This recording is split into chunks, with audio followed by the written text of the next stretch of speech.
Hey, what's going on everybody, and welcome back to the Whiskey Cove. And on today's episode, we look at the whiskeys and bourbons to be released in the month of February. Run the video.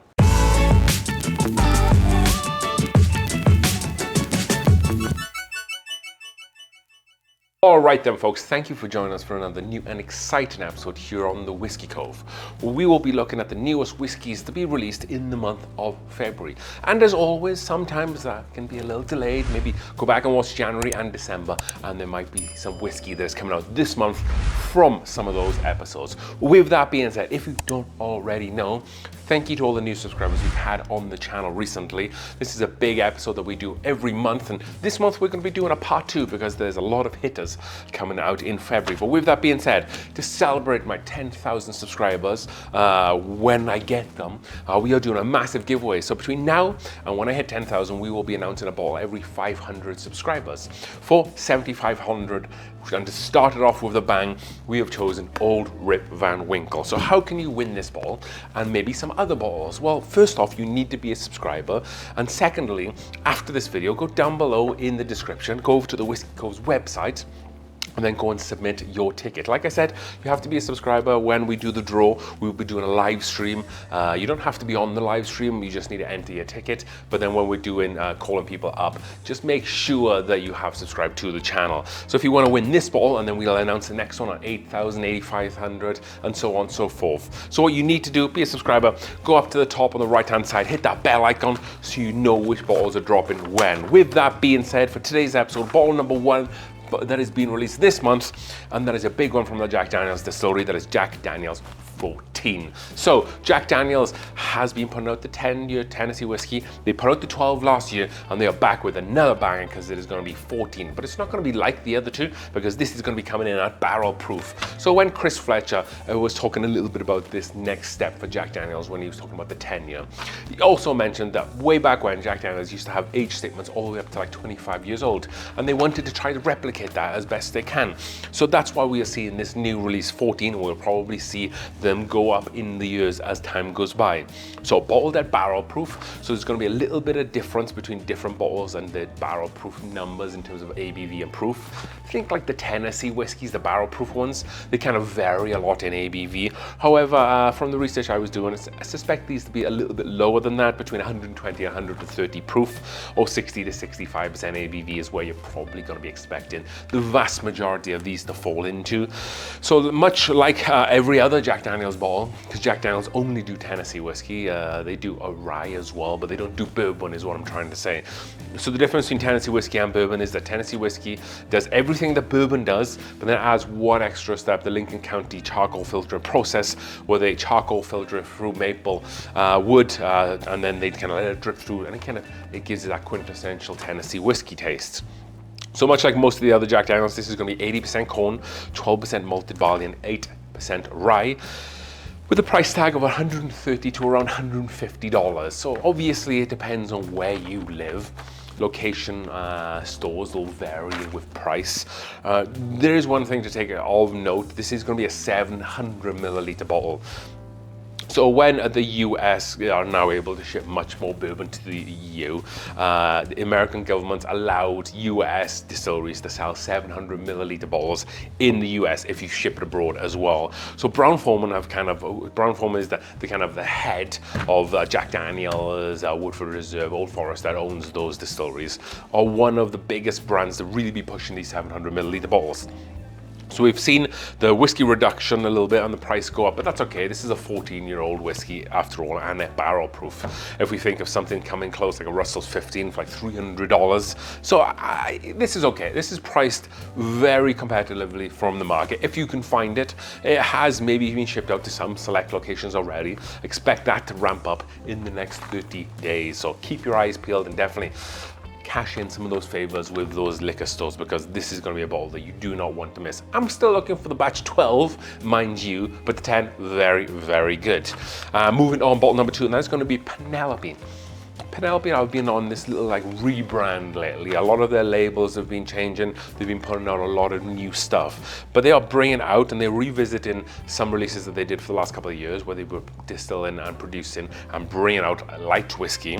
So they're coming out with a 17-year-old light whiskey. I believe they did a 13 and a 15-year light whiskey.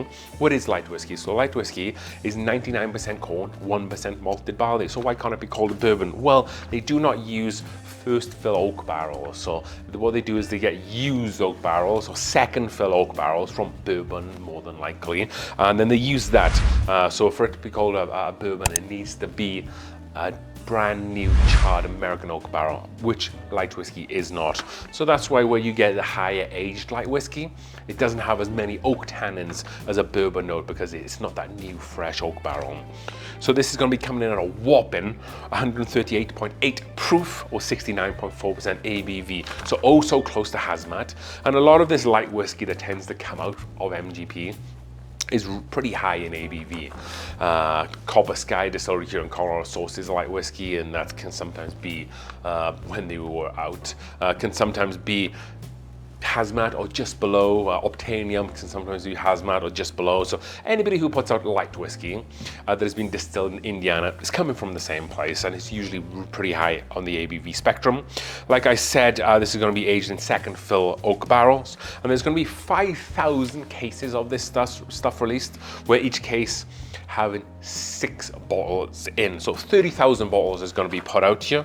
So you might have a decent opportunity to find this, but know that if you see it and you really want it, you should just grab it straight away, albeit with a very fair price, because the MSRP on this is going to be $99.99. So if you can find it right around that price, definitely get it. I think that's a very fair price for 17-year almost hazmat whiskey. If it was bourbon, it would be significantly more. However, this is equally as tasty as bourbon, but maybe a little less of the oak spice and a little less with the oak tannins. This is a bottle that I'm going to be looking out for. I think, like I said, competitively priced, good age statement, good ABV. You know what you get with a light whiskey from MGB is pretty solid stuff. Moving on, Heaven Hill are back with their newest first release of the year, and that is because Elijah Craig A125 is about to hit the market. So I said when we saw the C923 come out and it had that age statement of 13 years and 7 months, we are probably not going to see an Elijah Craig with this age for a pretty long time.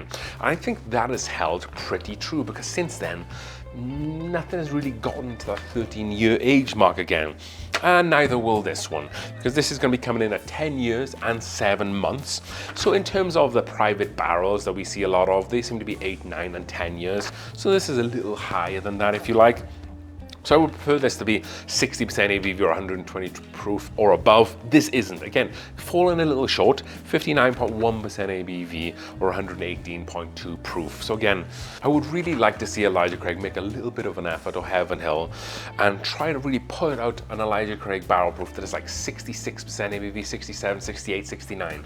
Something we haven't seen maybe for a while with a good age statement. And yes, maybe we've seen some of the higher ABVs, not quite 68 and 69, but let's see it with like a 12-year age statement.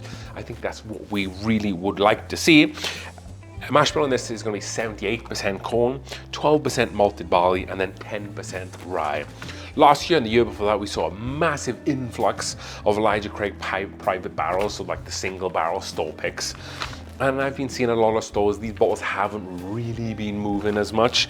So I highly anticipate that the $80 MSRP that it's been last year is going to stick around this year. And that's some of the information that I was able to find. I think just with the markets, it feels a little flooded right now. And obviously, like I said earlier on, it kind of depends on where you're at. But here in Colorado, we see a lot of these Elijah Craig barrel proofs. I think I know of Dave Co. that has the A124 still, and maybe even the B batches as well. So for $80, I'll probably try it at a bar. I have a bunch of Elijah Craigs up here, the barrel proofs that I'm pretty set for a while. But if we see reviews and I try it at a bar and it's really good, then I'll go out and buy myself a bottle, which is kind of what I'm treating. The same with like the Bookers. If a Bookers or a Larsenary or Bernheim is really good, or if I have to try it at a bar, I'll go out and get that. Fourth on this list, and that is because we have a new bottle from the Woodford Distillery. So Woodford Reserve are well known for putting out their pint-sized bottles at the distillery. So they normally do like an annual release of pint-sized bottles for the Woodford Reserve double oaked. People love this stuff. It is coming in at 45.2% ABV or 90.4 proof, but this isn't going to be a pint-sized distillery only release. This is going to be a nationwide release, and it's going to be coming in their full-size bottles. Much like I was saying earlier on about Brown-Forman really being on the front of these 700 milliliter bottles, this one is going to be a 700 milliliter bottle as well.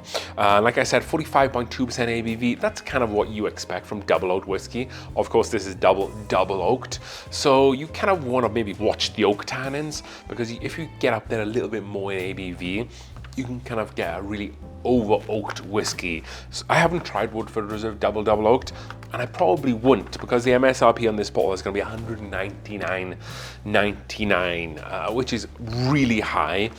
What I'm hoping to see here is that maybe halfway through the year it doesn't sell as well as they want it to, and it's kind of go into Costco like $125, $130 that sometimes we see with Woodford products. Mash bill is going to be 72% corn, 18% rye, and then 10% malted barley. So a lot of the toasted whiskey that I've had, and I really enjoy, Woodford Reserve double oaked. That's a fantastic toasted whiskey.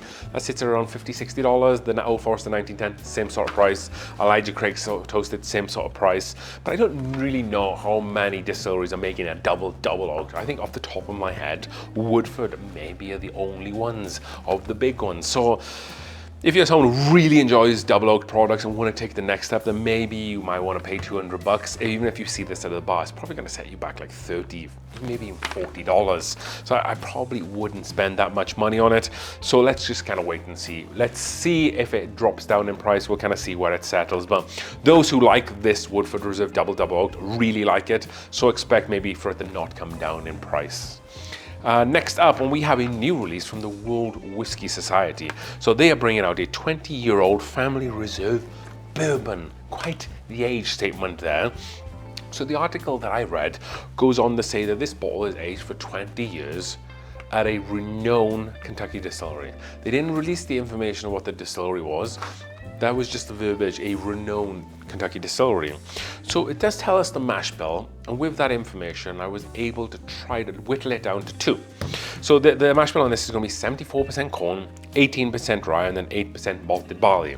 So kind of, this intrigued me a little bit, because when distilleries say that they source whiskey and they give you the mash bill, it's kind of like giving you a little bit of a clue. So that gets me a little bit excited to try to find out what it is. So with the help of the internet and AI, I was able to whittle it down to two. And the two was, the number one was the most likely scenario, and that is Buffalo Trace.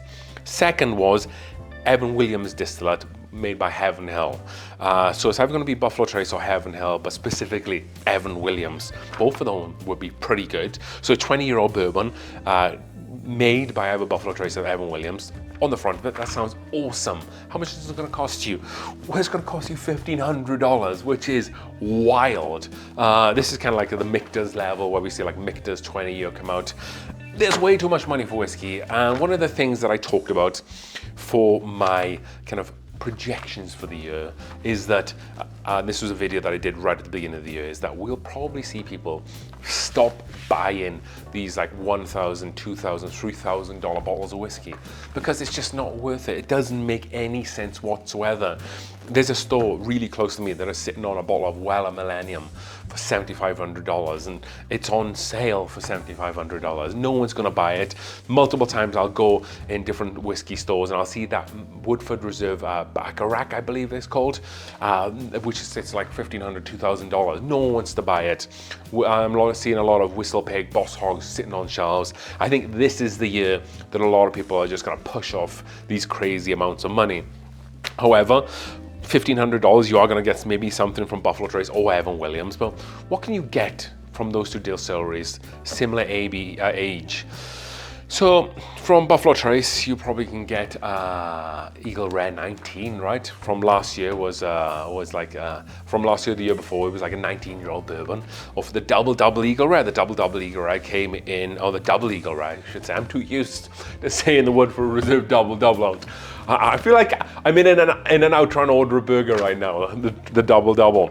However, age 20 years, we did have a double Eagle Rare, and that's sold for like 3,000. So you would say if it's from Buffalo Trace, you might be saving you money. At the same time, if you were buying the Eagle Rare 17 from a year or two ago, that was a 19-year-old bottle. MSRP was about 150. Obviously, secondary is crazy.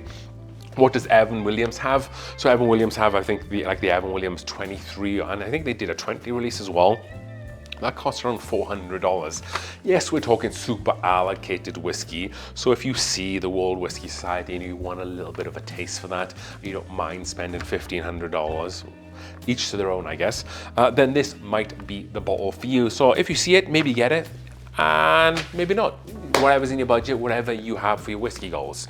So that was the first 5 whiskeys. On the next video, we'll see the next 5 whiskeys in the part 2. That'll be coming out this time next week, so definitely keep your eyes peeled for that, or it might drop Tuesday. I haven't decided which day to release it on. So again, if you want to win a bottle of Old Rip Van Winkle, go down below, hit over to our website, make sure you enter with your ticket. Duplicate entries will be deleted.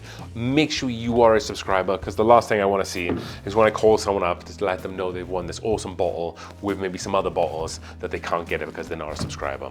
With that being said, as we drink through the world's whiskeys one glass at a time, thank you so much for watching. Cheers.